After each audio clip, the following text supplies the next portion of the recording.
Imagine for a moment that you're standing on a black sand beach, maybe in Iceland. You're witnessing the result of just incredible geological violence. It's this elemental meeting of fire and ice. You have lava at, what, 1100 degrees At Celsius? least, yeah. Searing hot. Then it suddenly hits a glacier. Or just the deep, cold ocean. That reaction, that intense shock, it forges this unique material that's like a geological time capsule. It is, absolutely. And that's what we're diving into, hyaloclastite. And, it's so much more than just cooled lava. It's this critical archive that links volcanism with the cryosphere and the hydrosphere. Our mission today is really to unpack the mechanics of this fire and water rock. And why it's so important. Exactly. Why its presence matters so much. Okay, let's get into it. The name itself, hyaloclastite. That's a clue, right? It's from Greek. It is. Hylos, meaning glass, and clast, which means fragment, glass fragment. And that's really the core concept. Hyaloclastite is formed by the rapid quenching and fragmentation of lava when it hits water or ice, or even just wet sediment. Geologists call it an volcaniclastic rock. Autoclastic. Okay, what does that mean? It sounds forceful, but if it's shattering instantly, why isn't it considered, a typical explosive rock, like ash from a volcano? That's a great question. The key is the mechanism. It's what we call non-explosive quench fragmentation. So it's not gas. No, not primarily. It's not driven by expanding gas pressure. It's driven by thermal shock.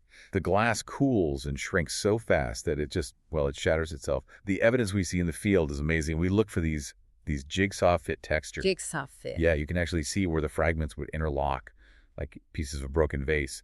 It tells you the rock shattered right there, in situ, and didn't travel. Oh. It's like a snapshot of the exact moment of fragmentation. So this is happening in some pretty dramatic places, under the ocean, at mid-ocean ridges, or even under massive glaciers. Right, and when it erupts under ice, that's how you get those incredible flat-top mountains, tuias. You see them in Iceland and British Columbia. Fascinating. And before we get to what happens to this rock next, let's take a quick moment for our sponsor. This deep dive is sponsored by Embersilk.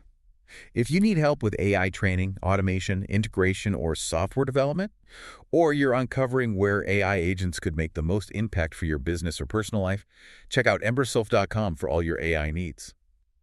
So if this rock starts out as just a pile of loose, porous glass fragments, how does it become solid rock? What's the transformation there?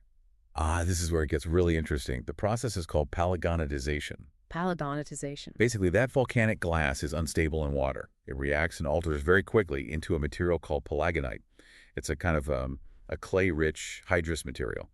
And this stuff acts as a super effective natural cement. So it just glues all the pieces together. It does. It takes that loose debris and solidifies it into a hard rock. And it can happen, geologically speaking, surprisingly fast. And that transformation must create this incredible variability in the rock itself. Extreme variability, absolutely. A fresh deposit can be really soft, maybe a 1 or 2 on the Mohs hardness scale. Super soft. But once it's fully cemented, fully palagonitized, its compressive strength can shoot up to 180 megapascals. I have no frame of reference for that. How strong is that? It's strong enough to support the pressure of, say, dozens of fully loaded semi-trucks stacked on a single square meter. So you go from loose sand to something incredibly strong. Wow.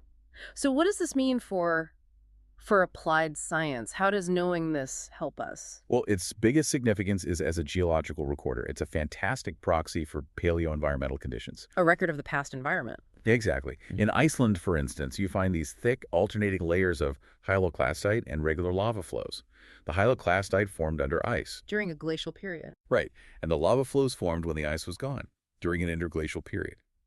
By mapping these layers, scientists can reconstruct past ice ages. They can even estimate how thick the ice was, sometimes over a kilometer thick. And I'm guessing its economic importance comes from that soft versus hard quality you mentioned. You got it. And things like geothermal fields or even oil and gas exploration, that variability is everything. How so? Well, the fresh, porous hyaloclastite can be a great reservoir rock. It lets fluids and heat move through it easily. Yeah. But if it's fully cemented with palagonite, it becomes impermeable. A seal. A perfect seal. It can trap geothermal steam or hydrocarbons underneath it. So understanding that alteration process is it's absolutely key for developing those resources sustainably. And what's really amazing is that the detailed engineering work we do on these rocks, whether it's on James Ross Island or in active geothermal zones, it helps us manage geohazards and build safer infrastructure. Mm. We're literally using the deep frozen history contained in these fire and water rocks to design resilient solutions for our own progress. That's a remarkable thought. The instant shattering of rock by water preserves this ancient record of ice sheets, and that very same record helps us find future sustainable energy. It just shows how pure curiosity about a strange rock can lead directly to solving real-world challenges. If you enjoyed this deep dive, please subscribe to the show. Hey, leave us a 5-star review if you can. It really does help get the word out. Thanks for tuning in.